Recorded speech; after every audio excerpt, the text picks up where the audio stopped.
What's up, V2 crew? This is Unknown here, and this is going to be another episode in the series Is It Killing Your Games?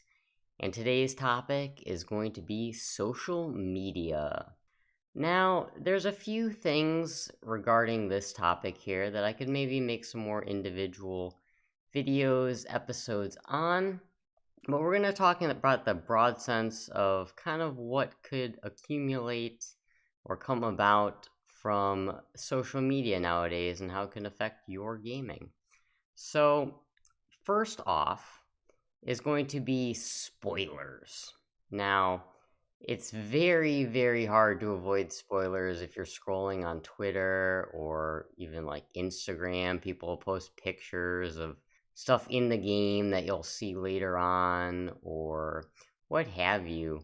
And same with some YouTube videos, you might accidentally see things that just give away a lot of the game. And I used to not care about spoilers when I was super just obsessed with upping the trophy count, getting through games, blasting through games as fast as possible.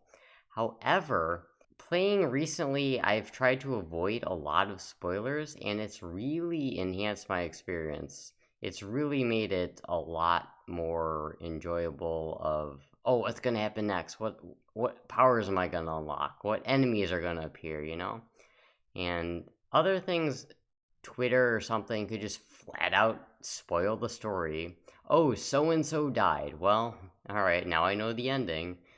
Oh, well. And I mean, it doesn't even just happen with games, it happens with movies and stuff too. But, anyways, so spoilers, definite aspect of social media ruining the games.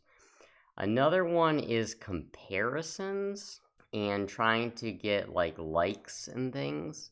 So, one of the things, I guess that's just more in general, but if you're posting something, say, oh, I completed this game or what have you, and you get 5 likes, and then someone else posts the same thing or a similar thing. Oh, I completed this. Look what I did in this game. And they get 100 likes. You just feel bad. You're like, why didn't I get that many likes? And same with if you're getting likes, posting completed games or what have you, and then you just randomly get less likes, you just feel bad. Even if the game was significantly harder or your speed run or what have you was significantly better and you just get less likes and you're like, "What? Why is this?" And you got to remember, guys, a lot of it too is just algorithms and how many people even see the tweet or the Instagram post.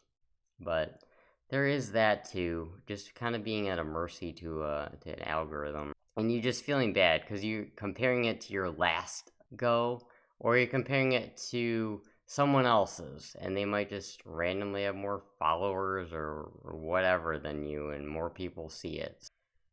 And then let's also talk about FOMO. So, scrolling through these social medias, there'll be games that you'll feel like you have to play because so many people are playing them, although it might be something you don't really enjoy to the fullest, or the flip side being a game where people are bashing it or it's not getting very many likes or whatever, very much publicity. So you tend to the game that is more popular, even if it's not as suited for you, I should say. But you'd feel like, oh, I should play this game because everyone else is playing it, or oh, I'll complete this game and post about it because then everyone's gonna like it more and they'll comment and be like, "Oh man, yeah, that game was great. Oh, good job." More so than if you played the niche indie game that no one's heard of, even if you'll have way more enjoyment out of it because you're some niche puzzle pixel fan. I mean, I'm kind of one. I'm kind of one of that crowd, more so than the triple A's. But that's another matter that I might dive into some other time. So there's the comparison factor, there's the FOMO. Other things is it just takes up a lot of your time, right? Scrolling through all these feeds of all this stuff, and it's kind of just like you could be spending that time in the game, immersed in the game, as opposed to, oh, let me just every couple minutes scroll through Twitter, or have this up, have that up. It takes up a bunch of your time as well that you could be spending enjoying some good old video games. And then there's the aspect of constantly needing to check it as well. Oh, did so and so like my post about X game? And then yeah, that just taken up a bunch of time as well. Kind of getting you a little bit of a ADHD mindset to gotta constantly check, gotta constantly check. And that kind of could spread into the game too, gaming that you're playing. Having that constant need for feedback and assurance, I guess I would say is the word, could seep into your gaming habits. And speaking of gaming habits, it could also be influenced by others' gaming habits if they play games to completion, if they don't play games to completion, if they speedrun games. Just seeing that and seeing if some popular person on Twitter or what have you does that could influence you to do that too, even though, like, game selection could not be maybe the greatest for you, but maybe how you go about playing them. Play style, that's the word I'm thinking of. Or somewhat along those lines, kind of like an ego thing. Like, oh, I have to complete this game on the hardest difficulty to show off to everyone on Twitter or everyone on Instagram. Even if that's just makes the game not fun for you. Maybe you just want to go experience the story. You just want to play it on easy. But it's like, oh no, I gotta do it because of all this outside influence, and it's gonna look so much better if I do it on the hardest of hard.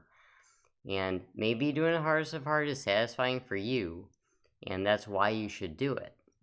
However, you shouldn't do it because of outside influenced factors, such as social media.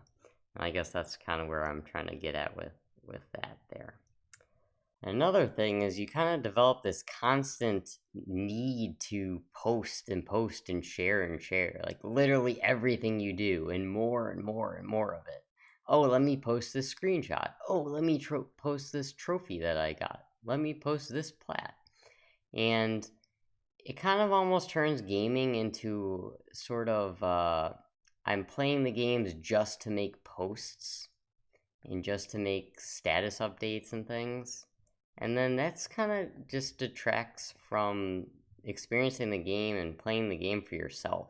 And I think you should play the games for yourself because you want to play them, not to posting to try to show off or try to get likes and validation from that. I think you should just be satisfied with the game and enjoy the game, enjoy the experience yourself.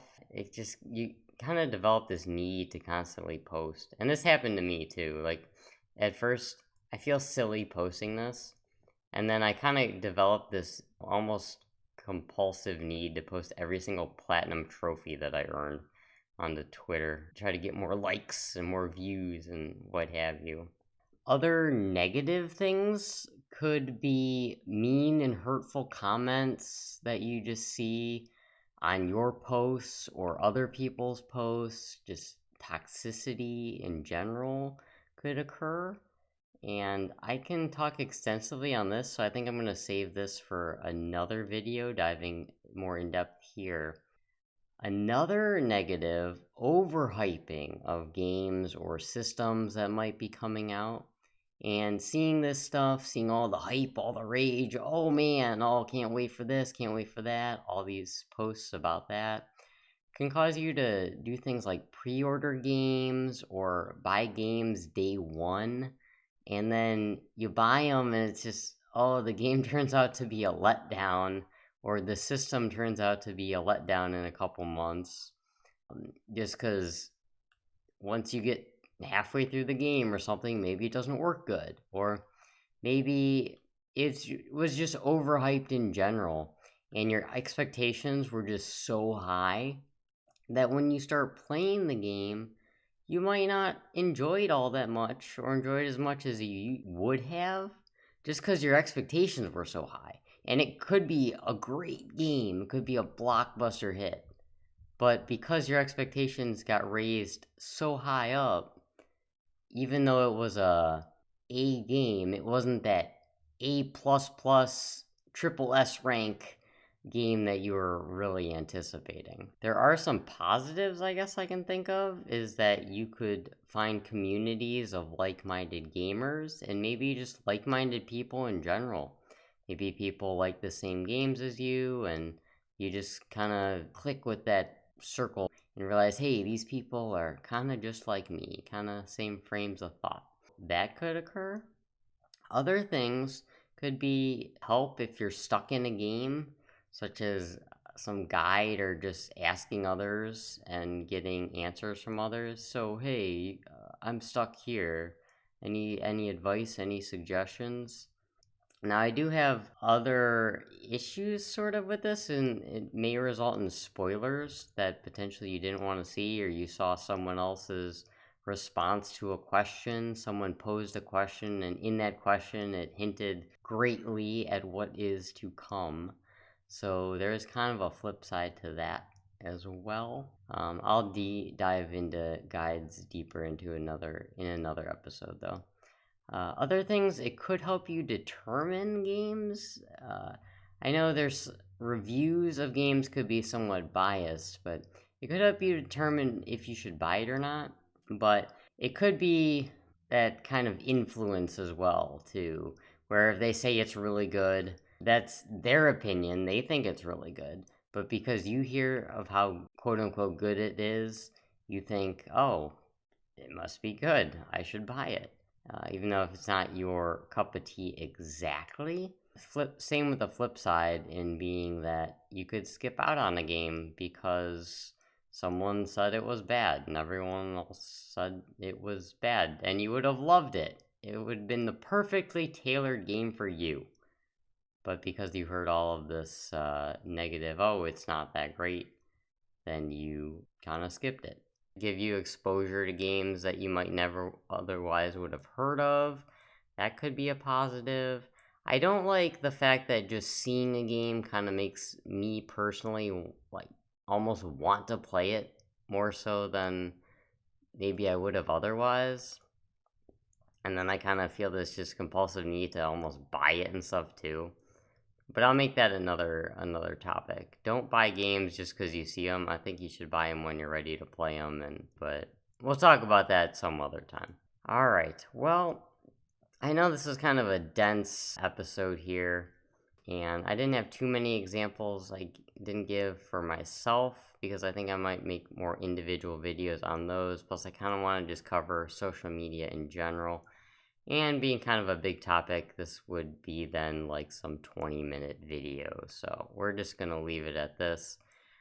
Post in the comments below. I'd like to hear your thoughts on how social media might be ruining your games.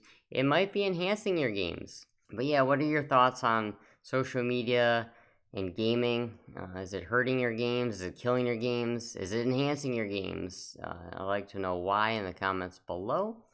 And if you would like this video, you would like to see more of them, I'd appreciate if you liked the video and subscribed. And if you want to join the V2 crew, where we game on our own terms, spreading positivity, being ourselves, not falling into outside influence, and I'll post some links in the description, and I'd love to have you stick around on this YouTube channel as well. And with that being said, everybody, have a good night, a good morning, enjoy your games. Thanks so much for watching. Spread the positivity, game on your own terms, you do you, and be your V2.